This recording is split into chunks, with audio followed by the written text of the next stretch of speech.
this is Team 11 from Section B16. The purpose of this video is to examine the ways in which we worked as a team over the course of the semester. We will do this by describing the basic process we used to complete the first 3 projects, analyze 2 specific events that occurred as a part of our group effort, examine episodes of effective and ineffective communication, and finally, look back on examples of effective and ineffective leadership.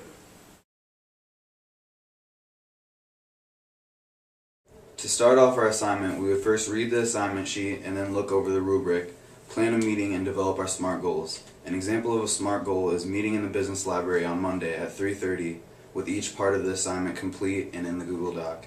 At our first meeting, we put all of our work together and made it flow. And then we schedule a second meeting for revisions. Our revision meeting would consist of us double checking the assignment and then rechecking the rubric and then finally submitting our assignment. According to our research, we found 2 best practices for our group to practice in achieving the best process gains and achievements for our group. One of the first ones is getting a sense of belonging among the group. After Project 2, we felt the best group of belonging because we were most comfortable with each other and we can freely exchange ideas. The second best process gain was when each individual is divvied their own accountable part.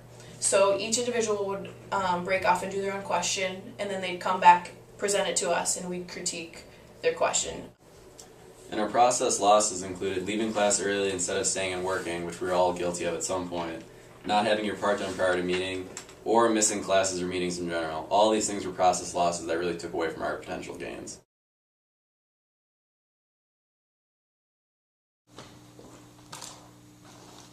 Hey guys, sorry for missing class Wednesday. I accidentally overslept my alarm.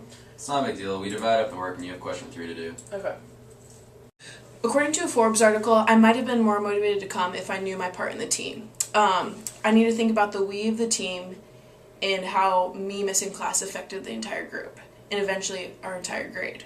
So if I would have known how large my role actually was in our group, then I may have been more motivated to come and not oversleep for class. Hey man, thanks for doing that elevator pitch. You did a really good job. It's not a big deal. I've done a lot of this before in class, so whatever I can do to help. Alright, just thanks man, it helped us out a lot. The 2 motivation theories used to describe these events are the reinforcement theory and the expectancy theory. Mallory being late to class involved the reinforcement theory because her behavior resulted in a negative consequence. Which was us not doing the best on the final assignment. After getting our grade back, Mallory was never late to class again. Then with Adam's elevator pitch, the expectancy theory factored in. Adam knew that if he did a good job and put a good amount of effort into his elevator pitch, then this would lead to a good performance and would later be rewarded. In our case, we got rewarded 5 extra credit points. Knowing we could get 5 extra credit points is what really motivated Adam to do a great job. The expectancy theory also would have helped Mallory's case too, because if she'd have known how much her performance would have affected the group's overall grade, she would have known how much she had to do and how much effort she would have had to put into allowing our group to get a good grade. An episode of ineffective communication was throughout the first assignment when we tried to use Google Docs to do everything in our assignment.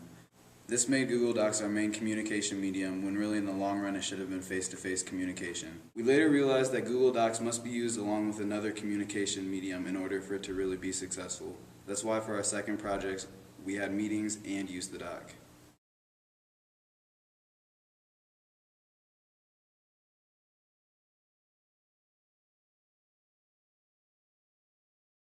Of effective communication would be the meetings that we had. Mallory was the one that set up the meetings and where they'd take place. She also set up our team's Google Doc. Our meetings went well because we were all able to give feedback to each other and everyone had an understanding of the project. So we could do all of these things face to face. A reason our meetings were so effective has a lot to do with empathetic listening. When someone is speaking, our whole team was at a great understanding where the speaker was coming from and giving feedback when it was necessary.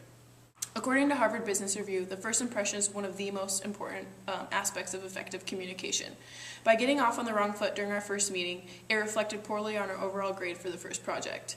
We adjusted our norms, had longer meetings, and held each other accountable to ultimately do better on our future projects. Our best manager, I'd have to say Mallory.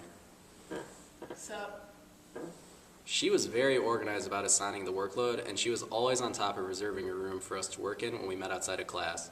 You could say her behavior set the norms for future managers. Norms are the informally agreed upon standards that regulate team behavior.